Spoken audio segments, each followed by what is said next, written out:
Mesdames et messieurs, bonsoir. Nous sommes samedi 1er février. Voici les grands titres de ce 20h. Le président Alassane Ouattara s'est rendu à Sakassou ce samedi pour une visite de quelques heures. Le chef de l'État a eu un tête-à-tête avec la reine des Baoulés, Nana Akua-Boni II, dans la cour royale.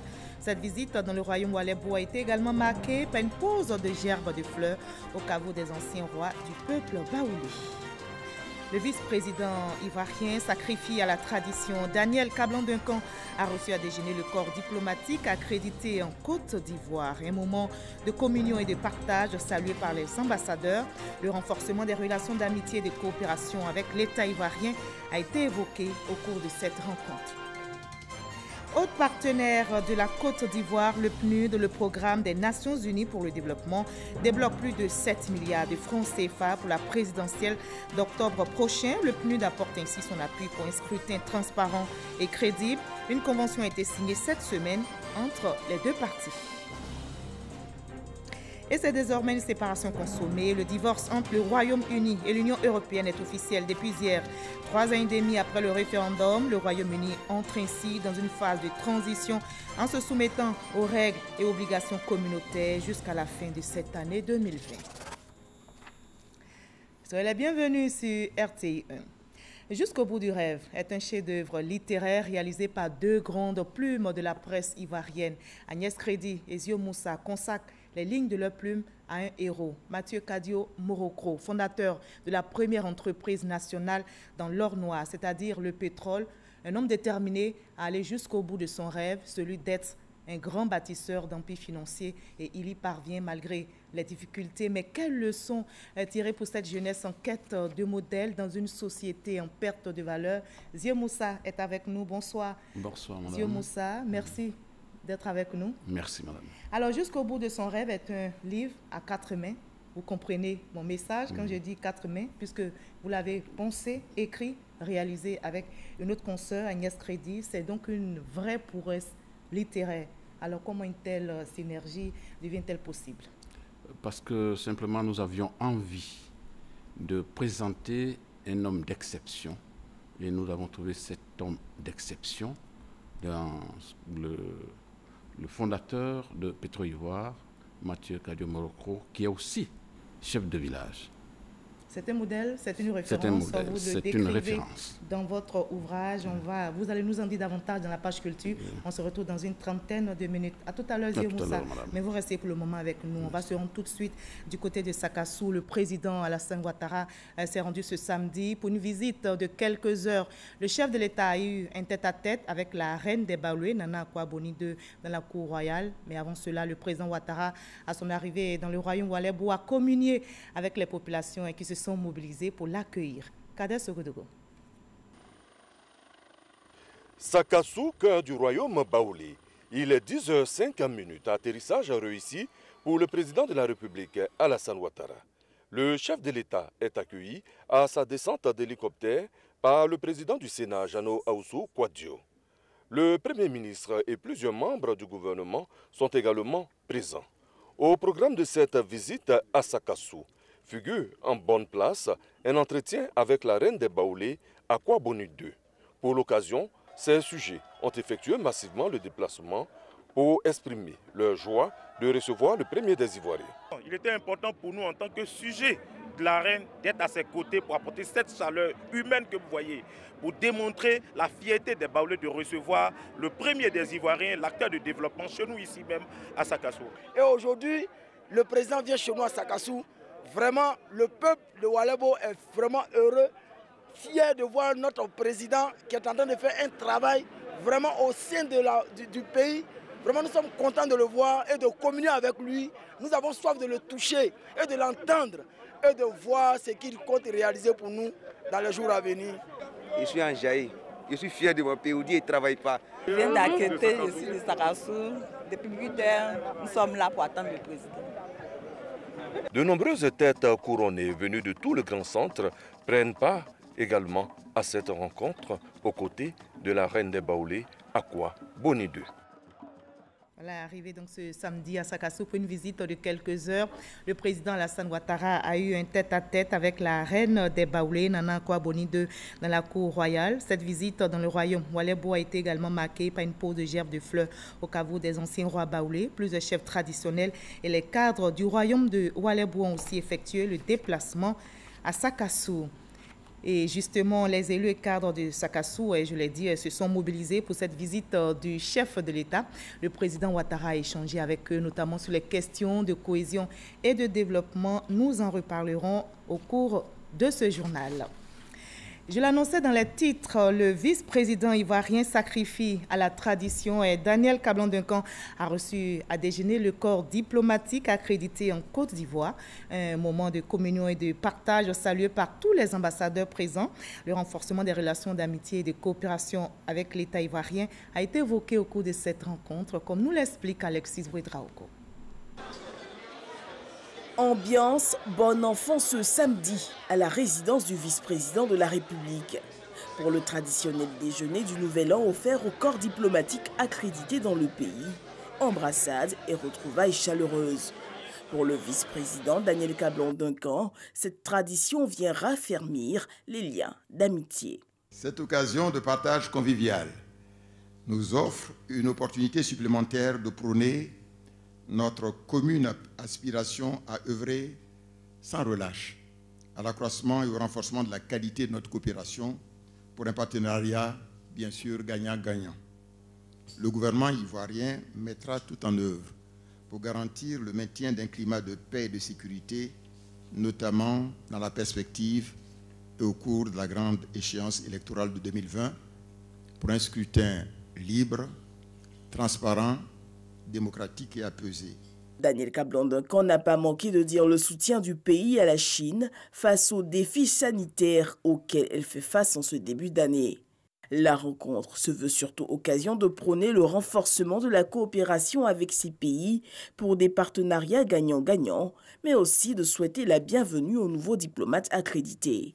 Des mots salués par le nonce apostolique. Je voudrais, au nom de tous mes collègues, nous dire notre joie d'être en Côte d'Ivoire et nos remerciements pour la disponibilité dont font montre vos institutions pour nous aider dans nos missions. Remise de cadeaux et toasts ont fait le lit de bons vœux pour le Nouvel An. Le ministre du Commerce et de l'Industrie fait aussi le point de son département ministériel.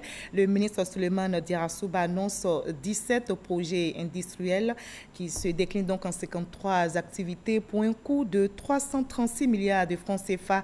Et l'objectif est d'atteindre la densification du tissu industriel ivoirien. L'enseigne Bakayoko. Au chapitre des activités commerciales, les actions ont porté essentiellement sur la restructuration du marché de gros de Boaké, le démarrage des travaux de construction du parc d'exposition d'Abidjan, l'opérationnalisation du programme de conformité aux normes des marchandises importées. De façon générale, le commerce a enregistré une croissance de 8,6% en 2019 contre 8,4% en 2018 et sa part dans le produit intérieur brut est passée de 8,9% en 2018 à 9% en 2019. Pour ce qui concerne le développement de l'industrie, les actions ont prioritairement concerné la poursuite des programmes de développement des matières premières agricoles, notamment le cacao, le café et l'anacarde. Globalement, le secteur industriel a enregistré en 2019 une croissance de 9,7% contre 7,1% en 2018.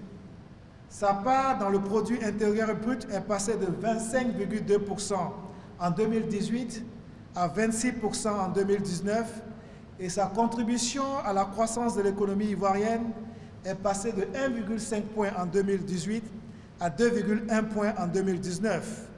Le nombre d'emplois créés au titre des investissements industriels agréés est passé de 2740 emplois en 2018 à 3844 emplois en 2019.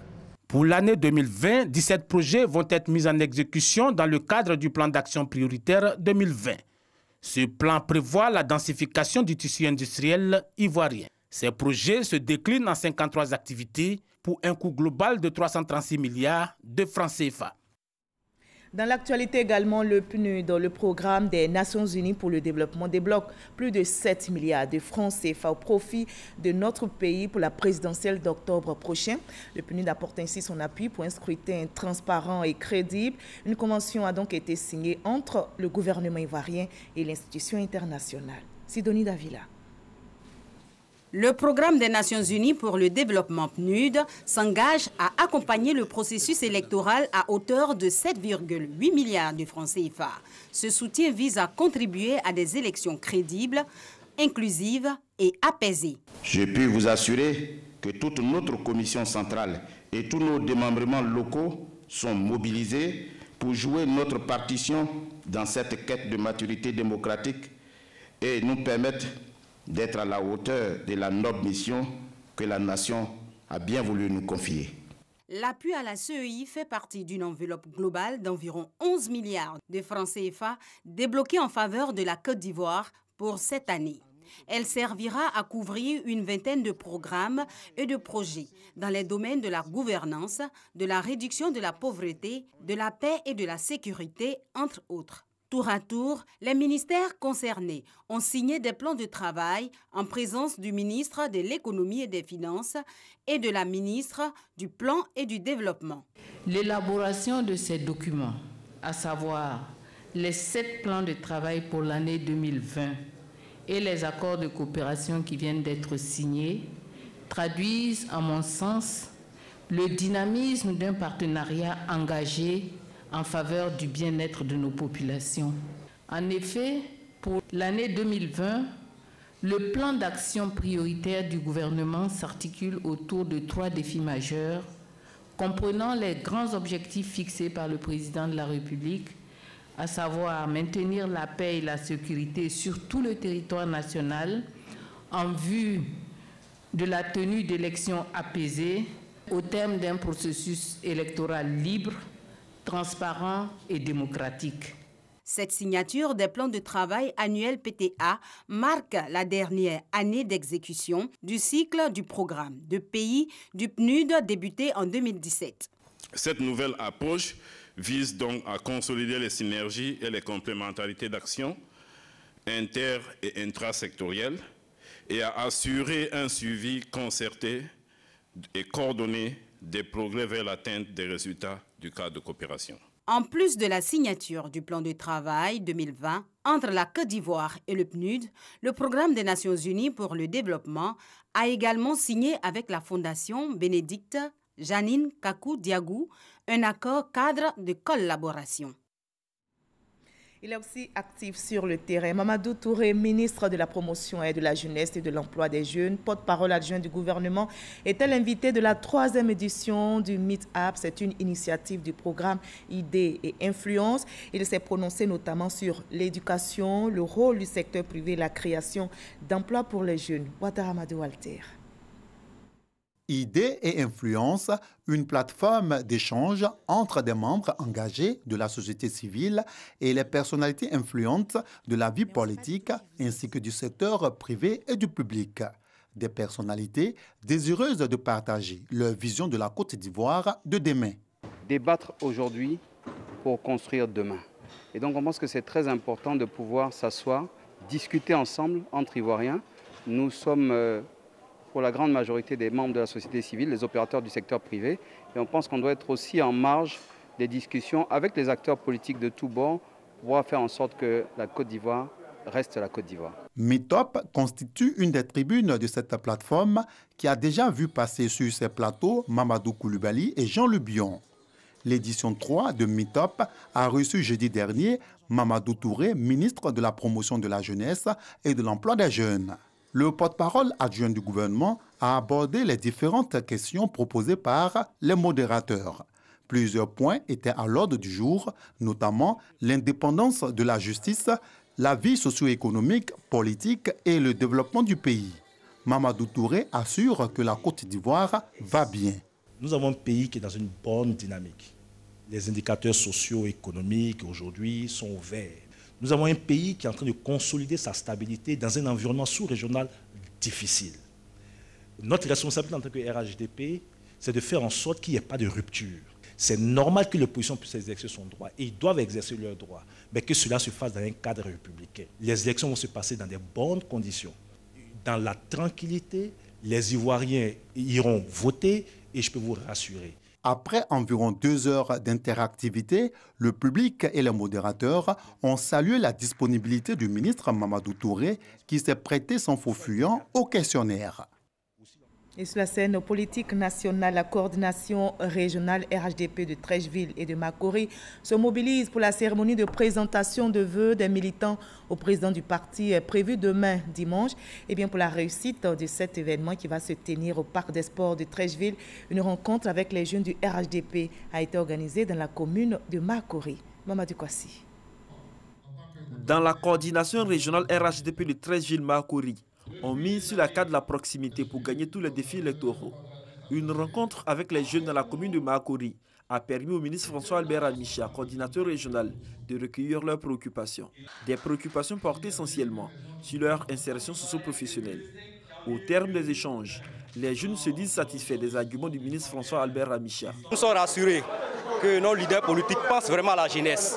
Parce que faire la promotion de la jeunesse, c'est un programme que le président de la République prend déjà. Nous sommes convaincus à jamais et nous sommes engagés auprès du président de la République. La coordination régionale dénommée Trèche Marco veut faire de ces rencontres de proximité un cheval de bataille pour assurer la victoire du RHDP à la prochaine présidentielle. Nous avons rencontré ici à Makori et à Treichville une détermination et un engagement de nos jeunes qui sont un encouragement à la coordination régionale pour aller de l'avant.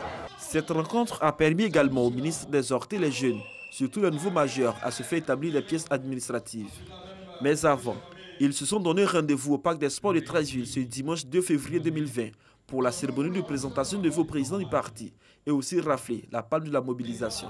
Le plus beau cadeau que vous pourriez faire au président du parti, c'est votre présence.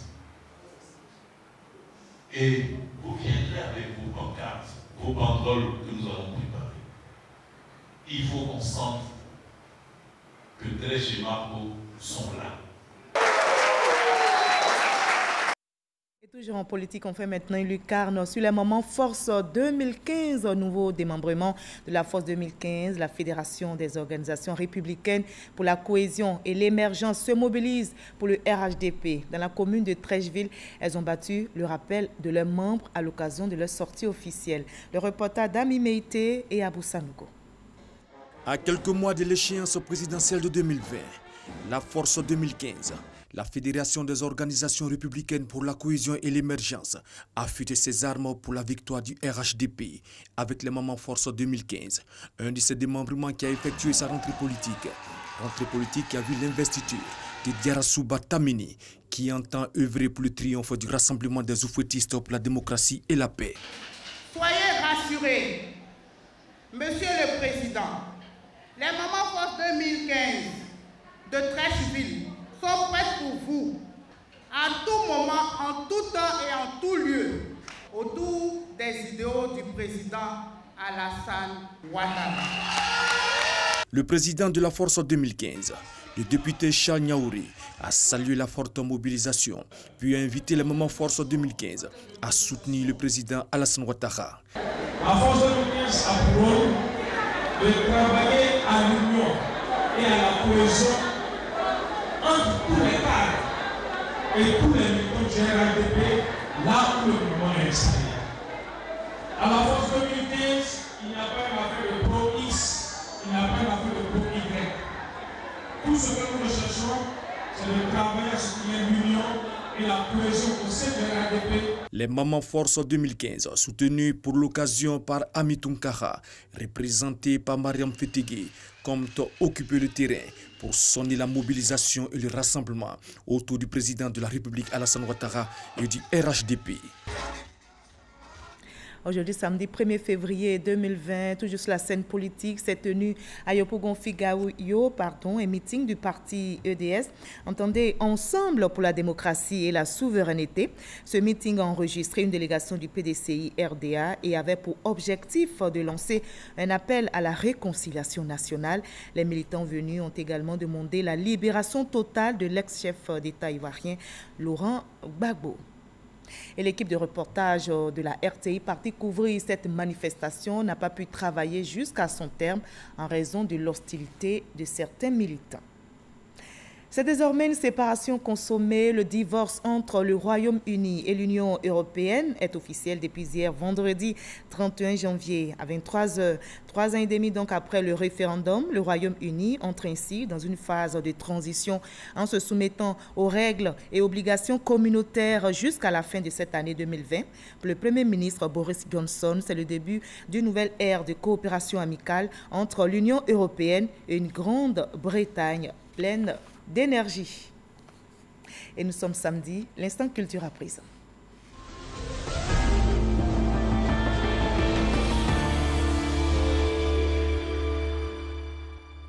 Le Sénégal est le pays invité au FEMIA, Festival des musiques urbaines d'Anoumambo. Le commissaire général du festival, Traoré Salif Dia Salfo, a prononcé une conférence de presse pour présenter les innovations de ce FEMIA 13 prévu du 14 au 19 avril prochain à Abidjan. Issa Tchounan-Yeo.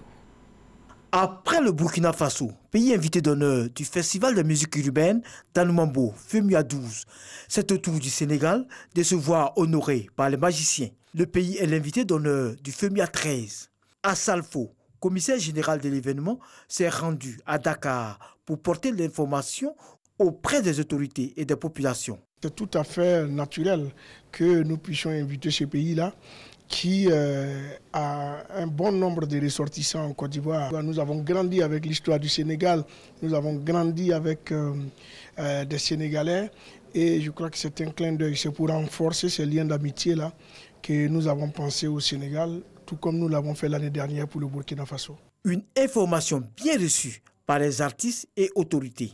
Je pense que le FEMIA est en train de prouver que c'est un festival panafricain et que l'intégration africaine, ce n'est pas en 20 mots, ce sont des actes qu'on pose. Aujourd'hui, faire du Sénégal invité d'honneur confirme encore une fois l'axe Sénégal-Dakar-Abidjan. Les deux gouvernements aussi travaillent la main dans la main. Quand je vais voir le ministre Bandama, nous avons toute cette volonté-là de nous mettre ensemble dans un cadre déjà existant. Le FEMIA, en plus d'être une tribune d'expression pour les artistes, permet de promouvoir des valeurs de paix et du vivre ensemble. Toute l'année écoulée, 2019, un travail très profond a été entrepris entre l'Union européenne à travers le UE Magic Tour, qui a touché énormément de personnes en Côte d'Ivoire sur ce terrain des valeurs et des choses qui véritablement cimentent notre relation, qui s'adressent principalement aux jeunes. La Côte d'Ivoire et le Sénégal entretiennent d'excellentes relations dans plusieurs domaines. L'ambassadeur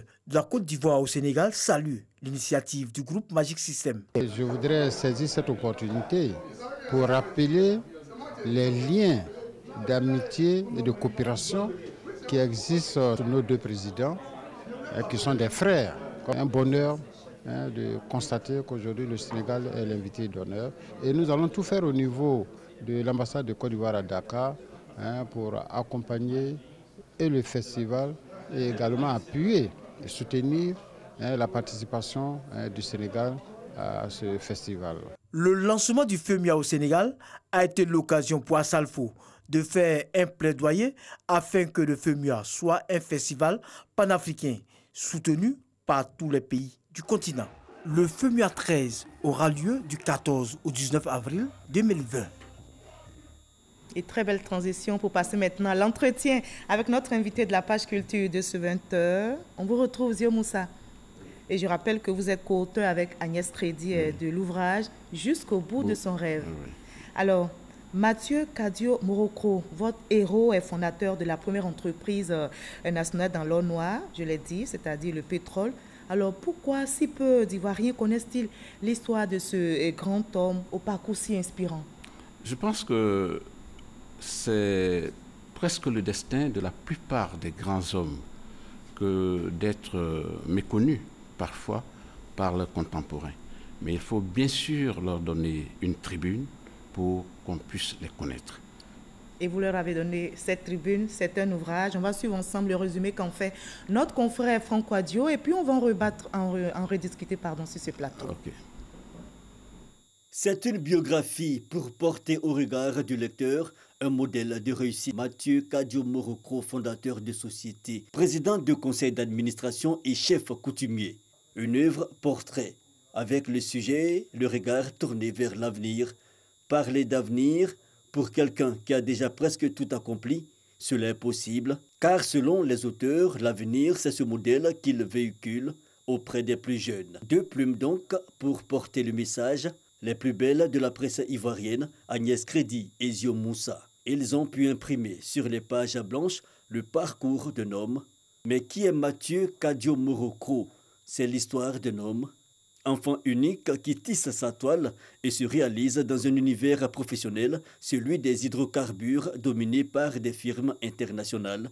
Il navigue entre deux modes de gouvernance, manager à l'occidental et chef de village. C'est un personnage à multiples facettes. Zio Moussa et Agnès Crédit nous font découvrir l'homme jusqu'au bout du rêve. Nous sommes justement en compagnie de Zio Moussa. Dites-nous, votre rencontre avec Kadio Morocco a-t-elle été aisée?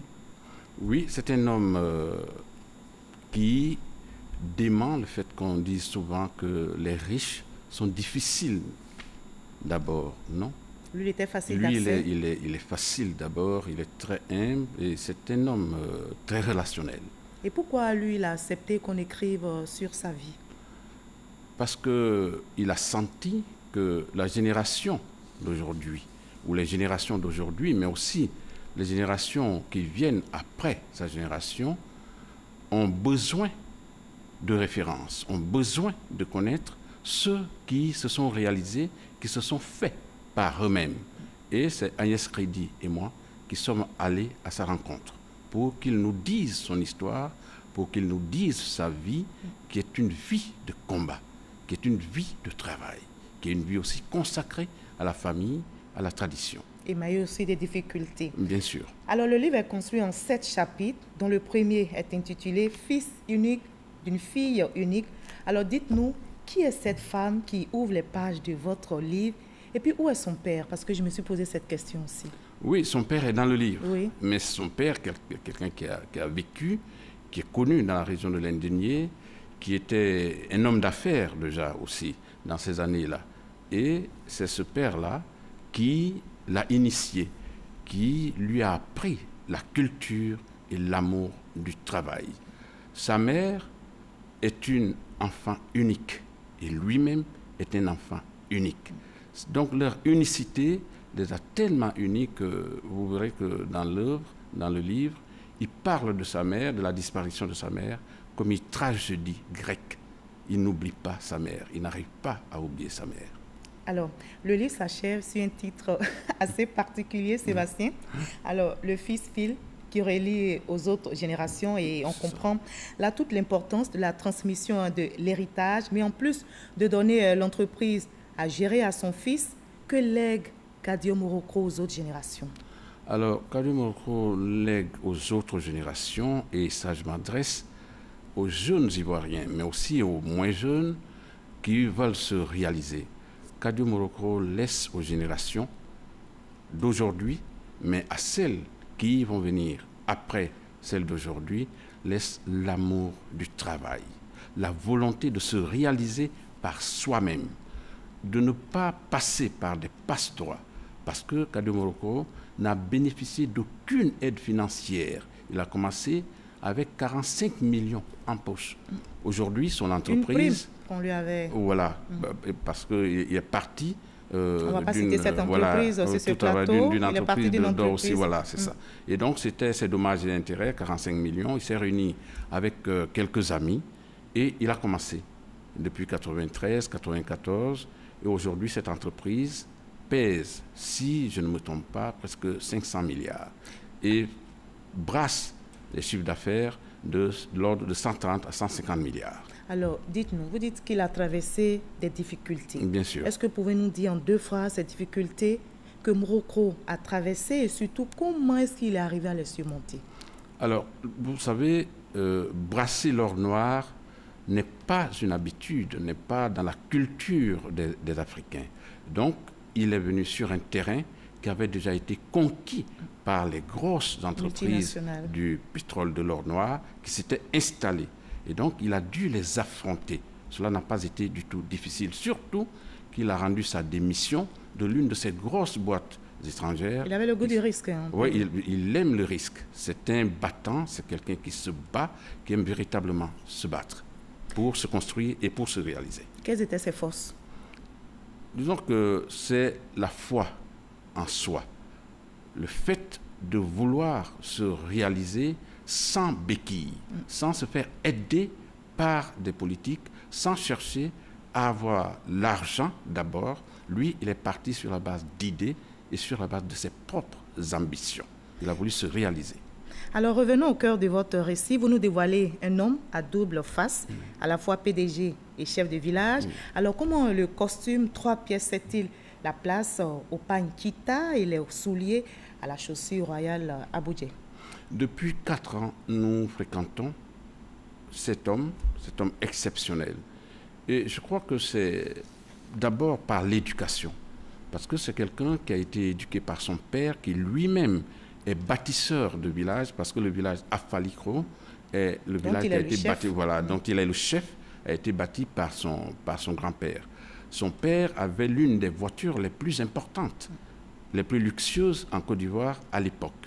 Et ce père-là lui a donné l'envie de travailler. Il ne l'a pas traité comme un prince pour en faire ce qu'on appelle aujourd'hui les rois paresseux. Bien au contraire, il lui a appris à travailler.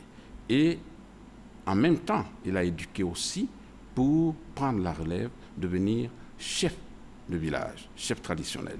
Ce n'est pas toujours facile de réaliser une telle prouesse. On ne rencontre pas beaucoup de PDG qui sont en même temps chefs de village, qui sont versés dans le domaine, dans les règles du management moderne, en même temps donc dans ici, les règles de on voit un peu ce mixage tradition. du modernisme et du traditionnel. Oui, il est tout le temps à toutes les fêtes traditionnelles au village, la fête de Liam par exemple, quand il y a des décès. Nous avons même assisté à la sortie de sa comia à l'époque. C'est quelqu'un qui connaît parfaitement la tradition. Et celui qui l'a couronné, Nana le Patient III, l'a dit. S'il devait le noter, il lui mettrait 18 sur 20 en matière de connaissance de la tradition. Mais ce qu'il a fait de l'entreprise Pétro-Ivoire indique aussi clairement que c'est quelqu'un qui connaît très bien tout ce qui est règles de gestion et de management moderne. D'accord. Alors, la présence d'un roi comme préfacier du livre est un fait rare qui mérite d'être souligné ici, puisqu'en général, le roi il ne parle pas, ou bien il n'écrit pas, ou bien il parle peu. Alors, pourquoi Nana Boa Kwasi III, le 17e roi de l'Indénié, a-t-il accepté de signer la préface de votre ouvrage? Mais bien sûr, parce que, d'abord, Mathieu Kadio Morocco est un parent au roi de l'Indénié, à l'actuel roi de l'Indénié. Et pour qu'on le couronne, il a fallu que Nana le Patient III, qui l'a couronné, négocie avec le roi de l'Indénié actuel, de façon exceptionnelle. Le roi de l'Indénié, qui a été aussi un membre éminent de l'ambassade de Côte d'Ivoire en France, qui est donc un intellectuel, a voulu rendre hommage à ce fils de la région qui de est un l'Indénié. exemple, qui a un parcours inspirant. Qui est vraiment quelqu'un qui inspire, dont la trajectoire doit inspirer les Ivoiriens de tous bords. Et particulièrement cette jeunesse ivoirienne qui est aujourd'hui en quête de modèle dans une société en perte de valeur. C'est une expression qui m'a fortement marqué. Ce sera votre conclusion. Qu'est-ce que vous avez dit à cette jeunesse qui pense que tout est perdu, qui est en quête de modèle aujourd'hui? La jeunesse pense parfois qu'être jeune, c'est un certificat, que c'est un brevet, que c'est un diplôme. Ce n'est pas exact. Quand on dit que la jeunesse est l'avenir, nous y croyons. Mais quelle jeunesse est l'avenir? C'est la jeunesse qui sait, c'est la jeunesse qui peut. Et c'est une jeunesse qui doit être à l'exemple de Mathieu Kadio Morocco. Mathieu Kadio Morocco fait partie des caïmans du lycée classique d'Abidjan.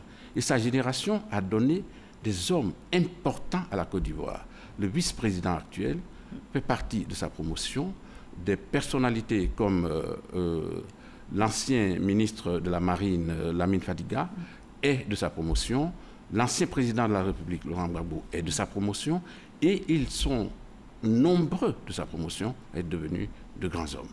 Merci beaucoup, Zio Moussa. Je rappelle aussi que vous êtes une grande plume de notre presse, la presse ivoirienne. Vous êtes une plume inspirante aussi pour cette jeunesse et pour notre métier. Vous êtes co-auteur de cet ouvrage que vous venez de publier avec Agnès Crédit. Agnès Crédit également, que nous remercions. Je dirais plutôt Sa Majesté Agnès Crédit, puisqu'elle est reine, épouse du roi des bras, Sa Majesté Assemi Annobou. Elle est l'une des meilleures professionnelles aussi des médias dans notre pays. Merci de nous avoir partagé le rêve de Mathieu Kadio Morocro jusqu'au bout du rêve. Nous allons aussi aller jusqu'au bout de notre rêve, c'est d'assurer et d'avoir une belle carrière. Mais vous aussi, vous êtes une excellente journaliste. Merci beaucoup. Merci. Et comme on l'a entendu, Mathieu Kadio Morocro ne rêvait pas couché dans les lits de la paresse, mais il est allé cueillir au prix d'immenses sacrifices les étoiles de sa vie. Allons jusqu'au bout de nos rêves. On va suivre maintenant. Bonjour, c'est une émission que vous connaissez. Cette émission humoristique de RTI. Oui, bien sûr. On va donc partir pour Aboisseau pour rire un peu avec les téléspectateurs. Aboisseau, ville située dans la région du Sud Comoé, a accueilli la 3e étape de Bonjour Tour 2020, émission humoristique de la RTI. Bonjour pour la 3e fois à Aboisseau, une fierté pour les habitants de cette localité.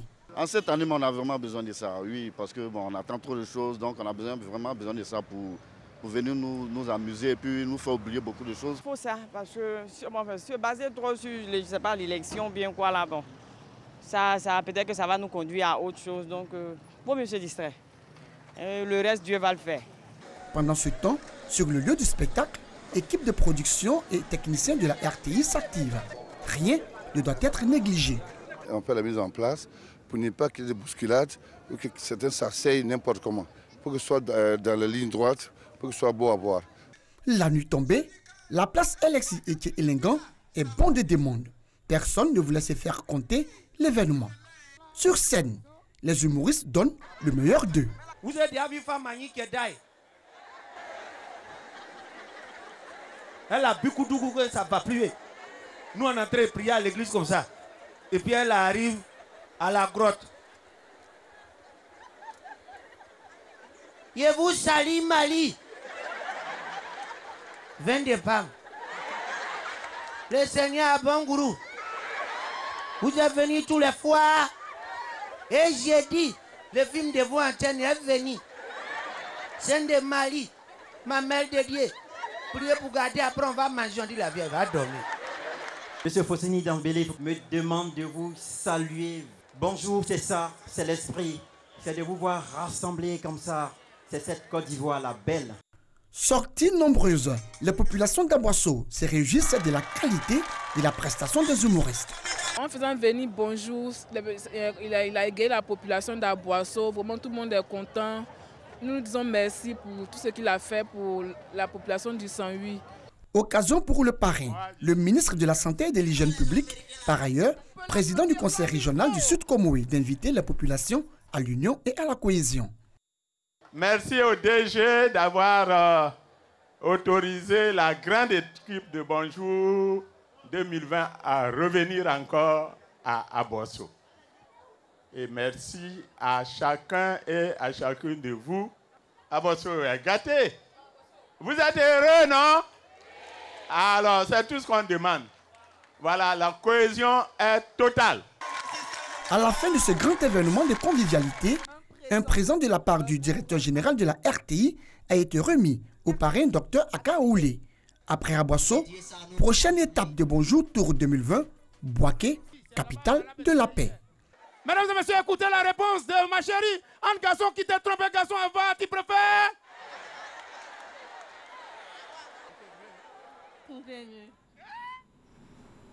Comme il est bon de toujours sourire à la vie. Je rappelle, le président de la République, Alassane Ouattara, s'est rendu à Sakassou ce samedi pour une visite. Le chef de l'État a eu un tête-à-tête avec la reine des Baoulé, Nana Akouaboni II, dans la cour royale. Cette visite dans le royaume Oualébou a été également marquée par une pose de gerbes de fleurs au caveau des anciens rois du peuple Baoulé.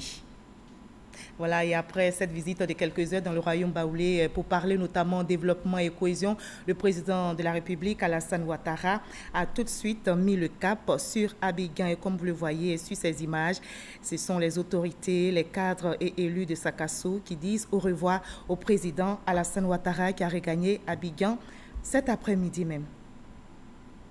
Et nous reviendrons sur toutes les étapes de cette visite du président de la République Alassane Ouattara à Sakassou dans l'édition de 23h qui vous sera présentée par Marine Cognan. Très belle soirée et à demain 20h.